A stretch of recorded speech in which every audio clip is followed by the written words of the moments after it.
À Marseille, on le sait, les écoles rencontrent de nombreuses difficultés. Chauffage insuffisant en hiver, mais classes surchauffées dès que les beaux jours reviennent, absence de bibliothèque, rongeurs d'hiver qui se promènent, mais surtout manque de places disponibles. Très emblématique de cette situation, le 3e arrondissement, connu par ailleurs pour la débrouillardise de ses habitants, a vu naître des solutions ingénieuses et innovantes.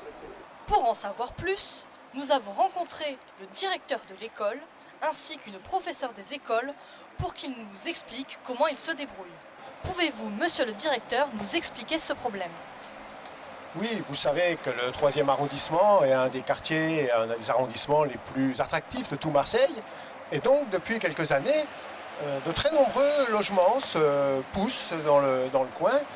Je crois qu'on m'a dit jusqu'à 6000 logements qui allaient se construire. Mais on a oublié de construire des écoles. Et donc, les écoles deviennent surchargées. Et qu'est-ce que vous avez fait ? Eh bien, dans un premier temps, j'ai alerté la mairie, bien évidemment, qui est compétente. Je lui ai signalé que ce n'était pas possible de continuer à travailler avec autant d'élèves.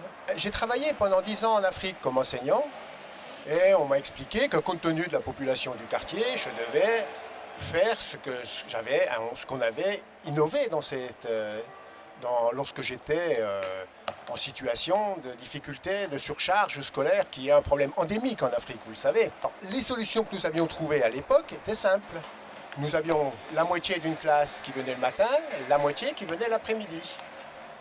Et pourquoi n'avez-vous pas retenu cette solution ?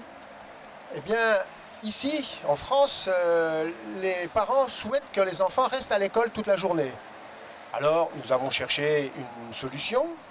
Par exemple, créer des ateliers pour occuper les enfants qui n'étaient pas en classe. Nous avons pensé notamment aux ateliers de dératisation ou de ramassage de blattes. Vous savez qu'aujourd'hui, à Marseille, les blattes se vendent très bien pour les promoteurs immobiliers. Mais la mairie n'a pas pu nous fournir le matériel pour arriver à monter ces ateliers. Et donc, nous avons décidé d'innover et de trouver d'autres solutions. Merci, monsieur le directeur. Je me trouve actuellement dans la classe de Madame Tango, qui va nous expliquer les techniques qu'elle a expérimentées avec ses élèves. Comment avez-vous réglé le problème ?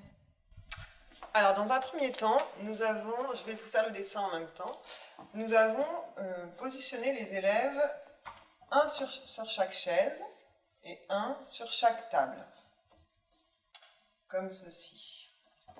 Mais comme vous pouvez le voir sur le dessin, les élèves du fond ne voient pas le tableau. Et d'autant plus que c'est assez compliqué d'écrire sur les tables lorsqu'il y a un élève assis sur la table. Comment avez-vous réglé ce problème ? Alors nous avons choisi 2 solutions. La première, c'est tous les matins. Donc les élèves, la moitié des élèves sont assis sur les chaises normales. Et l'autre moitié des élèves sont debout le long du mur. Et nous changeons toutes les demi-heures. Voilà, une demi-heure, un groupe le long du mur, et l'autre demi-heure, un groupe assis sur les chaises. Mais l'après-midi, on est obligé de changer parce que les élèves ont des crampes. Alors, qu'est-ce que ça fait d'être debout contre le mur pendant plusieurs heures ? Ça fait mal aux jambes. Donc l'après-midi, les élèves partagent une chaise à 2. Et on change toutes les demi-heures de côté parce que sinon, ils ont trop mal aux fesses. Et ça marche ? Oui, ça fonctionne, c'est assez acceptable, d'autant plus que ça leur fait l'éducation physique et ce qui permet de pallier à l'absence de stade dans le quartier.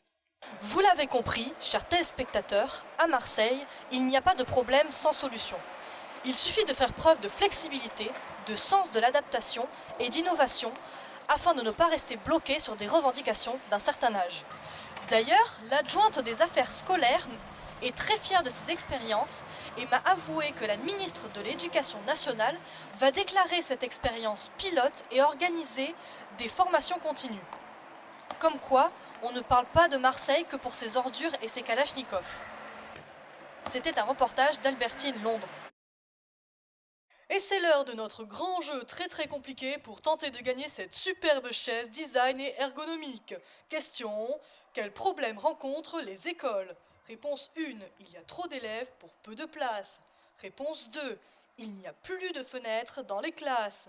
Envoyez 1 ou 2 ou appelez au 3 33 33, appel et SMS non surtaxés, 75,89 € à la seconde.